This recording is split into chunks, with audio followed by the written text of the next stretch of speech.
Hi, this is Joe again with another review. For a second, this video I'm going to be discussing the 1983 comedy National Lampoon's Vacation, starring Chevy Chase, Billy D'Angelo, or has Randy Quaid in it, and Imogen Coco, from the old Sid Caesar show.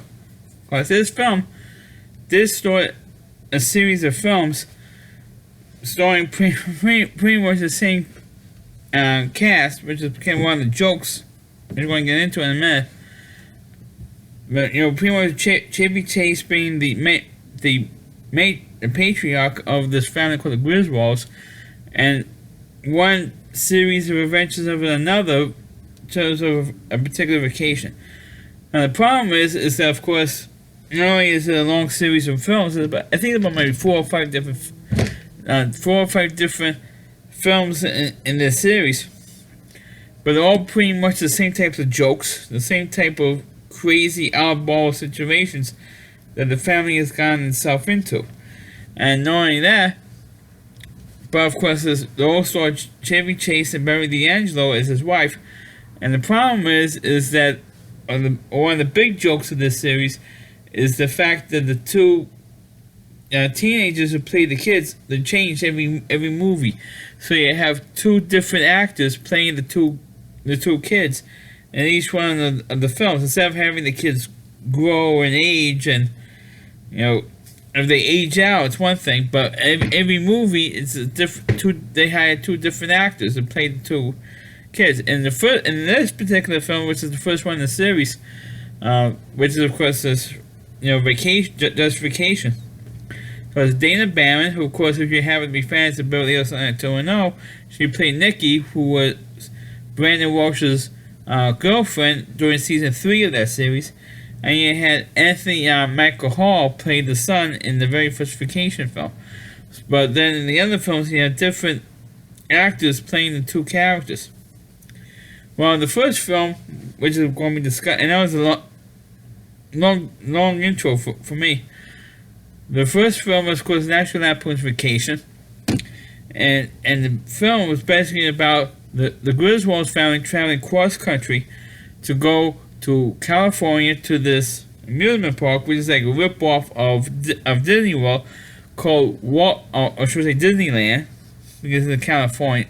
We're supposed to go to California to this amusement park, this fictional amusement park, which is supposed to be a rip-off of Disneyland, but it's actually called Wally's World, and it's like it's kind of like a mocking of Disneyland. That's pretty much what it is. And so of course they go across country with their aunt, Imogen Coco, who, major spoiler for those of you who have not seen this movie, she dies in this movie. Well, at least her character dies in this film. So they had to. So instead of doing the right thing, which is one of the other constant jokes about this film series, is that the Griswolds don't always do the right thing.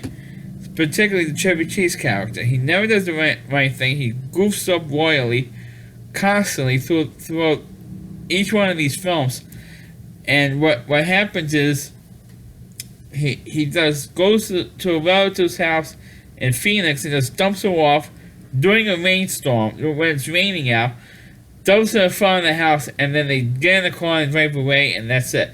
I mean, come on. And there was another scene early in the film where she has a dog, and Chevy Chase accidentally ties the leash to the bumper of the car, and forgets to untie the leash from the bumper of the car, put the dog in the car, forgets to do that, and the dog dies somewhere along during the highway as they speed like 80 miles an hour, and they forgot that, and Chevy Chase realizes he forgot to put the dog in the car.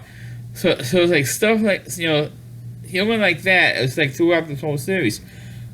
But if you see one of these movies, and the thing that most people have seen at least one of these films, and that's of course I think it's like the third film in the series, which is Christmas Vacation. Because that Christmas Vacation, which I believe I previously reviewed, that film is constantly on from November 1 all the way through Christmas Day, That film is constantly on somewhere on cable TV somewhere. Either TBS, TNT shows it. Uh, it's on. It's on everywhere. This film is on all over the place, like Freeform or Paramount Network. This movie is on all over. That's about every day, every other day. This movie is on somewhere. So, but that's the one that everybody remembers is the third film. A lot of people forget the other two films because those other two films are only on television, unless they do a marathon of the National Lampoon movie, vacation films. Of course, you have to start with the first one, which is this one, and of course, also I'm not going to spend too much time in these movies, because it's really, I guess one movie you see practically every movie in the series because they're all, like I said earlier, they tell the same types of jokes. You know where the jokes are coming. You know what's going to happen. You know Chevy Chase is going to screw something up, and that's what happens. In these films. So what happens is also one of the running gags in this first film in Vacation is the fact that for some reason Chevy Chase, when he's driving along the highway, he does most of the driving, or not all the driving. He constantly sees this beautiful blonde woman in a Corvette driving alongside him along the highway, and the woman was played by model Christy Brinkley, and at that time in 1883, she was about maybe 27, 28 years old at the time. So it was pretty old for a model. And I think she might have been involved or married to, or about to be married to Billy Joel. I think she did the video for his song Uptown Girl video, and the song was really written for her, for Christy Brinkley. And of course, they eventually got married. And they had one kid together. So she's constantly seeing him, or they constantly see each other along the highway, and they eventually catch up to each other, and they're in this hotel, and she goes skinny dipping in the hotel pool. And unfortunately, you do see her in the panties and a bra. You do see that, but you don't see her topless at all. Even though she's a professional model, you don't see her topless in this movie at all. But the funny thing is, you do see Beverly D'Angelo topless in a shower scene. You do see her topless only in this movie, but in this next film, which I'm eventually going to do, which is European Vacation, you do see her topless again in that film as well.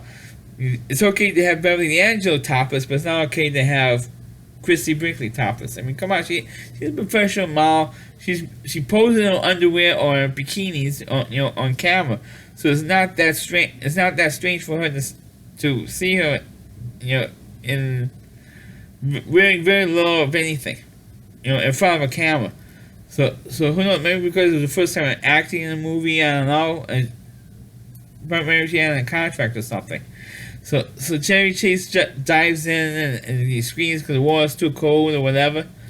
But then that's the one scene that everybody remembers is the skinny dipping scene in this film. That's the one thing that everybody remembers in this movie because Christy Brinkley was in it.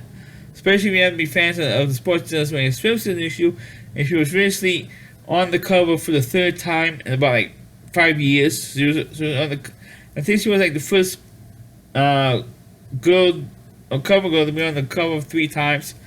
I think maybe 3 years in a row or something. I think it was. I'm not sure if it was her the first time for 3 years or Elmer first as well. She was one of the first models to be on the cover 3 times. Then maybe Cheryl Ortiz at that point. But long story short, they finally, after over an hour. Sorry, it's this share.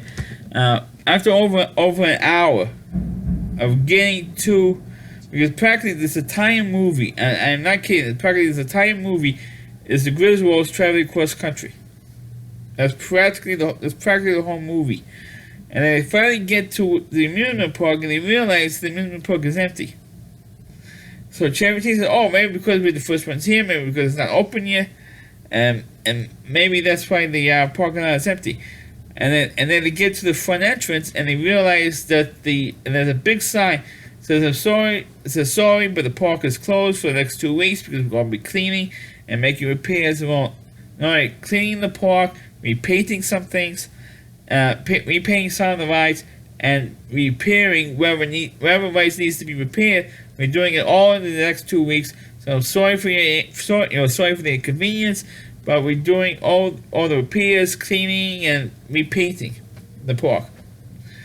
So what happens is that Chevy Chase gets ticked off because he spent all this time. They travel halfway across, literally over 2,000 miles to get to this park, driving all the way to get to this park, and they found out that the park. Don't forget, this was in 1983, folks. So there's no internet, but there were newspapers, there's TV, there's radio.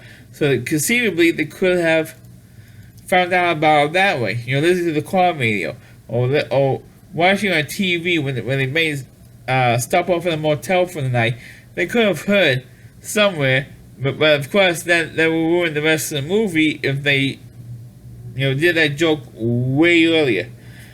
But what happens is that they broke into the park. They kidnapped John Candy, who plays one of the security guards, and they break into the park, and they go on every single ride inside the park, and then of course they end up getting arrested, and then they end up meeting the owner of Wally's World, and they told him why they did what they did, and they explained themselves why. It's because we traveled all this way, we didn't know that the park was going to be closed, and we were ticked off about it, and so we broke in.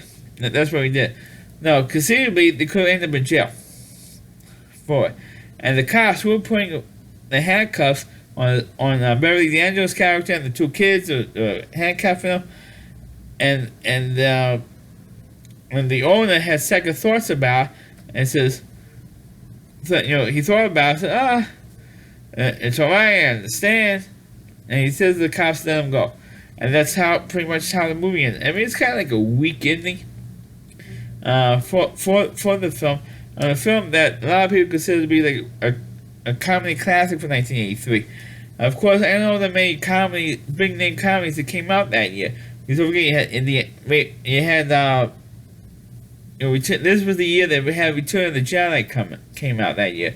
So that was the big summer movie. And you have this little film, and a lot of people complain about the ending of Return of the Jedi because of the Ewoks.